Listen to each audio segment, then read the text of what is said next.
યશોદાજીએ ગોવાળિયાને કહ્યું, બેટા વૃક્ષ ઉપર ચડીને જોતો, મારો કાનો પાછો તો નથી આપતો ને. એક બાળક ઊંચામાં ઊંચું જે વૃક્ષ હતો એના ઉપર ચડીને જોવે, કૃષ્ણ નથી દેખાતો, એનો રથ નથી દેખાતો, અરે એની ધજા પણ નથી દેખાતી. નીચે ઉતરીને કહે, માં ધજાના પણ દર્શન નથી થતા, હવે કૃષ્ણ પાછો નહીં આવે. 4-5 ગોપી આવી અને કહે છે, યશોદા ઘરમાં આવ અને દીવો કર, સાંજનો સમય થયો, હમણાં અંધારું થશે, બેટા દીવો કર. યશોદાજીએ જવાબ આપ્યો, હવે દીવો કરીને શું કરવું મારે? જે દીવો કરીને મારા કૃષ્ણનું મોઢું જોતી હતી એ કૃષ્ણ તો હવે છે નહીં, એ તો વયો ગયો છોડીને. ભાગવતજી કહે છે, આખી રાત આજે યશોદાજી સૂતા નથી, રોયા છે. અને બધી ગોપીઓ એની સાથે રહી છે, એ પણ સૂતી નથી, અપાર પ્રેમ કર્યો છે.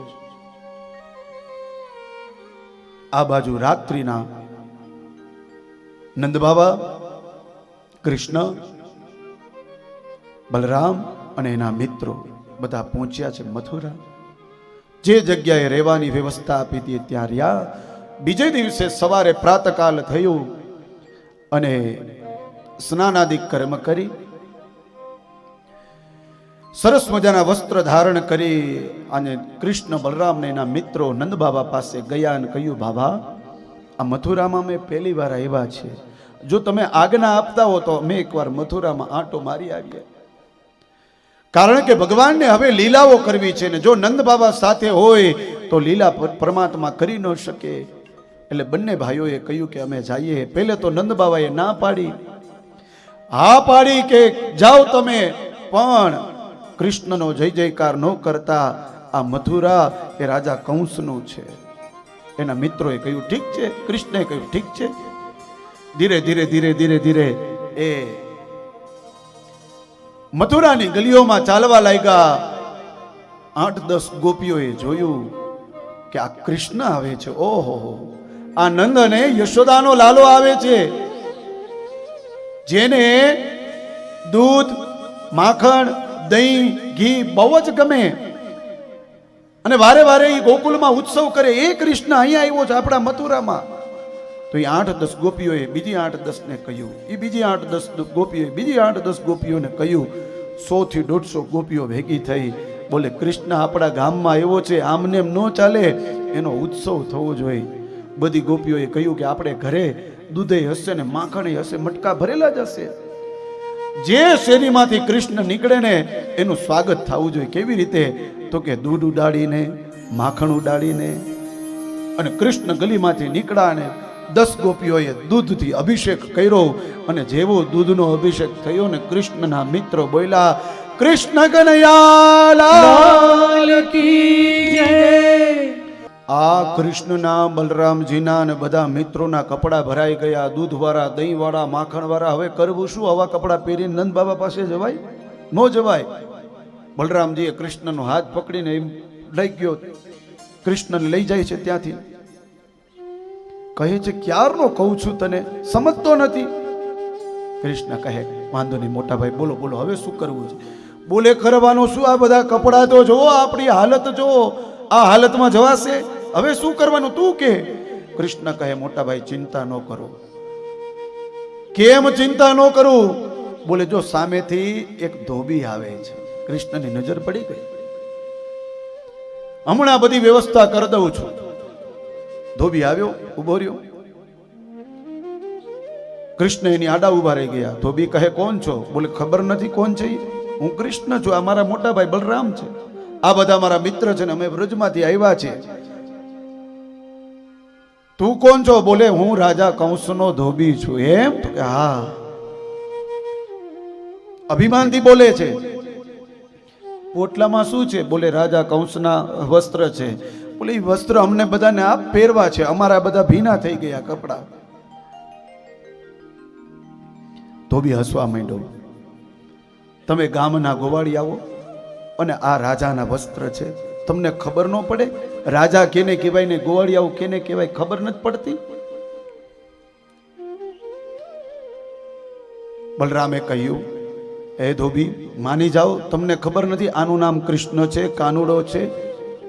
આ અત્યારે તમારા સાથે શાંતિથી વાત કરે છે, એને વસ્ત્ર આપી દો. ધોબી હસવા માંડ્યો. બલરામે કૃષ્ણને ઈશારો કર્યો કે કૃષ્ણ આ કોણ છે ખબર છે? આ ધોબી આ રામા અવતાર વાળો જ છે. ત્યારે ઉદ્ધાર નથી કર્યો, આ અવતારમાં આનો ઉદ્ધાર કરી નાખો. બહુ જાજુ બોલે છે ને જાજુ હસે છે. અને એ જ સમયે એ કૃષ્ણએ એનો હાથ છે ને વજ્ર સમાન કર્યો અને એક જ મુષ્ટિકાનો પ્રહાર જે કર્યો, એ ધોબીનું મસ્તક છે ને ધડથી અલગ કરી નાખ્યું. આ દ્રશ્ય બાજુમાં એક દુકાન હતી દરજીની, એ દરજીએ જોયું. કૃષ્ણએ પોટલો ખોલ્યો અને કીધું તમારે જેને જે વસ્ત્ર પહેરવા હોય પહેરો. બધાએ અલગ અલગ પહેરી લીધા, પણ ક્યાં કંસના કપડા અને ક્યાં આ બાળકો એકબીજા સામું પહેરીને જોવીને હસે. કૃષ્ણએ કહ્યું ચિંતા ન કરો, આપણે પેલી દુકાને જઈએ, હમણાં આપણા માપના થઈ જશે. બધાએ ગયા ત્યાં. કૃષ્ણએ કહ્યું તમે મને ઓળખો છો? પેલા દરજીએ કહ્યું તમારે કાંઈ બોલવાની જરૂર નથી, અહીંયા બધા લાઈનમાં એક એક આવતા જાઓ, માપ લઈ લઉં છું, અડધી કલાક આપો, હમણાં બધાના માપસર કરી દો, બાકી કાંઈ બોલતા નહીં.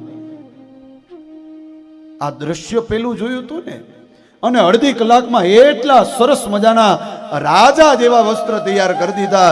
એકબીજા કહે હે કૃષ્ણ તું તો રાજા જેવો લાગે છે. કૃષ્ણ મનમાં કહે રાજા જેવો લાગતો નથી, રાજા પોતે છો.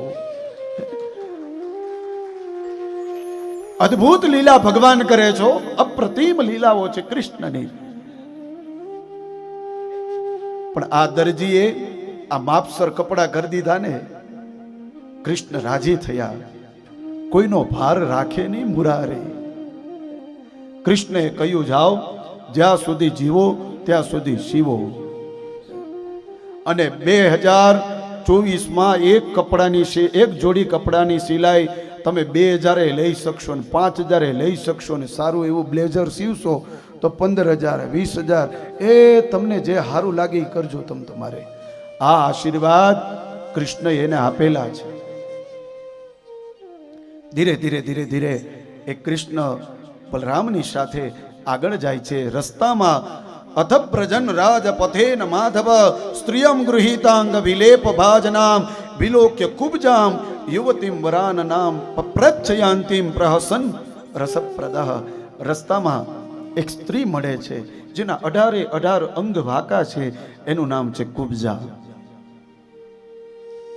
કૃષ્ણને જોયા, એના ચરણોમાં પડી જાય છે. કૃષ્ણનું કપાળ ખાલી હતું, પણ એ કુબજાના હાથમાં ચંદનનો વાટકો હતો. એને ત્રિપુંડ 3 આંગળી વાળું ભરી ચંદનથી અને એ કૃષ્ણને ત્રિપુંડ કરી દીધું છે. આજે ચંદનનું લેપન કરી દીધું. કૃષ્ણ રાજી થઈ ગયા. અને એ કૃષ્ણએ કુબજાને સ્પર્શ કર્યો ને, 18 અંગ વાકા હતા ને એની જગ્યાએ સુંદર એવી ગોપી બની ગઈ. સાહેબ કૃષ્ણ કે તે મને ચંદન લગાડ્યું ને, તને કઈક મારે દેવું પડે. કોઈનો ભાર માથે ન રાખે, આ મુરારી એનો સ્વભાવ છે. કુબજાએ કહ્યું હે માધવ, મારે ત્યાં ક્યારે આવશો? કૃષ્ણ કહે સમય થશે ને ત્યારે હું તારા આંગણે પણ આવીશ, અત્યારે મારે લીલા આગળ કરવાની જ.